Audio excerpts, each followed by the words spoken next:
Rain lashed against the windshield. Each swipe of the wipers revealed only more darkness.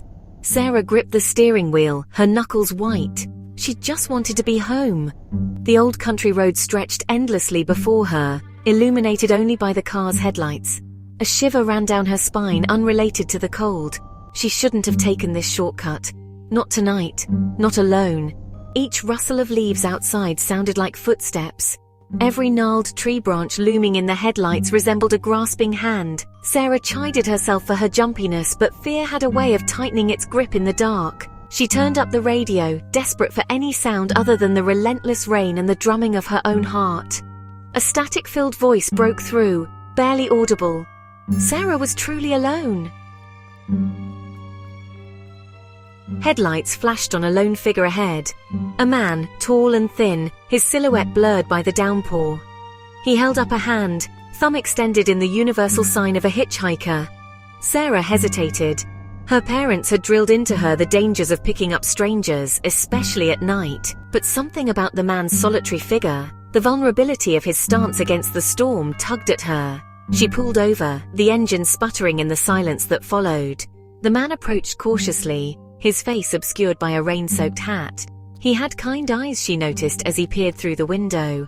"Thank you kindly, ma'am," he said, his voice a low rumble. "Mind if I get in?" His words were swallowed by the storm, but his gratitude was evident. Sarah, against her better judgment, unlocked the door. The man brought the scent of rain, mingled with the earthy aroma of the forest floor, into the car. His presence was almost overwhelming, a mix of dampness and something else, something unfamiliar and unsettling. He placed a worn duffel bag on the floor, water pooling around it, the bag itself looking like it had seen better days. "Just drop me at the crossroads if you please," he said, his voice barely a murmur, almost lost in the sound of the rain. Sarah nodded, trying to ignore the way his eyes seemed to follow her every movement. A silent observer in the back seat. The silence in the car was thick, punctuated only by the rhythmic swish of the wipers, each swipe adding to the tension. She stole glances at her passenger, trying to place his features. But the shadows and his hat kept him obscured, a mystery she couldn't solve.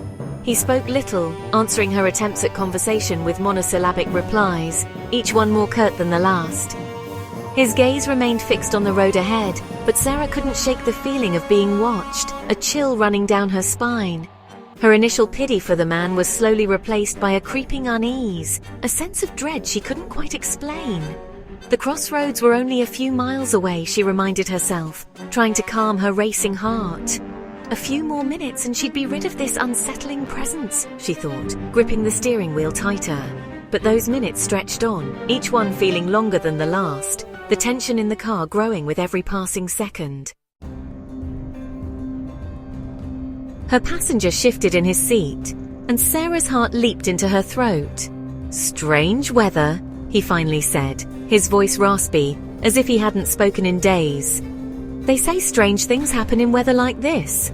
Sarah forced a laugh, though her fingers tightened around the steering wheel. "I'd rather be inside with a good book," she replied, trying to keep her tone light. The man chuckled, a low, humorless sound that seemed to vibrate through the car. "Some stories are best experienced firsthand," he murmured, his words lost to the wind that suddenly howled around them. The car seemed to be driving itself now, hurtling down the endless ribbon of road. The headlights flickered, casting grotesque shadows that danced on the man's face, making it impossible to discern any emotion. The crossroads were in sight now, illuminated by a lone, flickering streetlight. Relief washed over Sarah, a tangible wave that almost eclipsed the fear. She slowed the car, glancing at her passenger to tell him they'd arrived, but the passenger seat was empty. Sarah slammed on the brakes, the car skidding to a halt. She spun around, searching the back seat, the floor, even though she knew it was pointless. He was gone, vanished, as if he'd never been there at all. The duffel bag remained, a damp, heavy presence on the floor. Sarah stared at it, her mind struggling to reconcile what she'd seen, what she hadn't seen. The car was filled with a silence so profound it was deafening. Panic swelled in Sarah's chest, threatening to consume her. She slammed the car into gear, her foot heavy on the accelerator. The engine roared, a comforting sound in the face of the impossible. Trees whipped past in a blur, their branches reaching out like skeletal fingers. The rain intensified, a relentless torrent against the windshield. But Sarah didn't slow down. She couldn't bear to be on that road a moment longer. Every shadow seemed to hold the shape of the vanished hitchhiker. Every gust of wind whispered his raspy words. The fear that had been a creeping unease was now a living thing, clawing at her sanity. The familiar lights of town were a beacon in the darkness. Reaching them felt like breaking through the surface of a nightmare, gasping for breath. As she drove, Sarah cast frantic glances over her shoulder, but the road behind her remained empty. Sarah didn't stop driving until she reached her own driveway. The engine sputtered and died, the silence returning, heavier than before. She sat there trembling, the events of the night replaying in her mind like a macabre film. The duffel bag lay on the passenger seat, a stark reminder of the impossible. Sarah cautiously reached out, her fingers brushing against the rough canvas. It was cold, impossibly cold, as if it had been pulled from an icy river. She didn't open it. She didn't need to. The emptiness inside was more terrifying than anything it could possibly contain. It was the emptiness of unanswered questions, of a reality shattered. Sarah finally stumbled out of the car and into her house, the warmth of the familiar surroundings doing little to chase away the chill that had seeped into her bones. Sleep was impossible. The night stretched on endlessly, each minute feeling like an hour. Every time Sarah closed her eyes, she saw the empty seat, the void that seemed to echo with the presence of someone who wasn't there. She felt the phantom chill of the duffel bag, as if it still held the weight of the unknown. The rain continued to fall outside, a constant reminder of her encounter with the vanishing hitchhiker. Each drop was a whisper of that eerie night. Had she imagined it all? The question gnawed at her, leaving her in a state of perpetual doubt. Her rational mind tried to grasp at explanations, but the truth was too strange, too unsettling. It defied logic and reason. The memory was seared into her brain, as real as the fear that gripped her. It was a fear that refused to let go. Days turned into weeks, but the fear lingered. It clung to her like a shadow, ever present and unyielding. The empty stretch of road, the whispering wind, the eerie silence of the night, the man's unsettling presence. They haunted her every waking moment. She couldn't escape the feeling of being watched. Sarah couldn't shake the feeling that she had stumbled into something beyond explanation, something that defied the laws of nature. It was as if she had crossed a threshold into a world where the ordinary rules no longer applied. She avoided that road, choosing to take the longer route, even in daylight. The detour was a small price to pay for peace of mind. The memory of that night had become a chilling reminder of the darkness that lurked beneath the surface of the ordinary, a darkness she had glimpsed firsthand. It was a darkness that had forever changed her perception of reality, leaving her to wonder what other secrets the night might hold.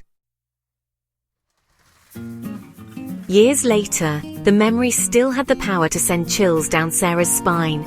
It was a night she could never forget, no matter how hard she tried. The events of that stormy evening had etched themselves into her mind, leaving an indelible mark. The details had faded, but the feeling remained. A primal fear mixed with an unsettling curiosity. She often found herself replaying the scene in her head, trying to piece together what was real and what was a figment of her imagination. Had the hitchhiker been real? The question gnawed at her, a persistent itch that refused to be scratched. Or a figment of her imagination, born from the storm and her own anxieties. She would never know. The uncertainty was maddening, a puzzle with missing pieces that she could never quite solve. And perhaps that was the most unsettling aspect of it all. The not knowing, the endless questions that had no answers. The unknown had a way of lingering, of worming its way into the cracks of everyday life.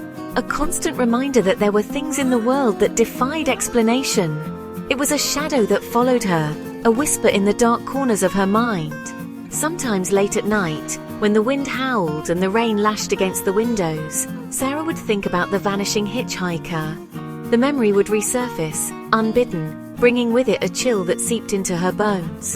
And she would wonder about the road not taken, the one that led into the heart of the unknown, where shadows danced and reality blurred. What would she have found if she had taken that path?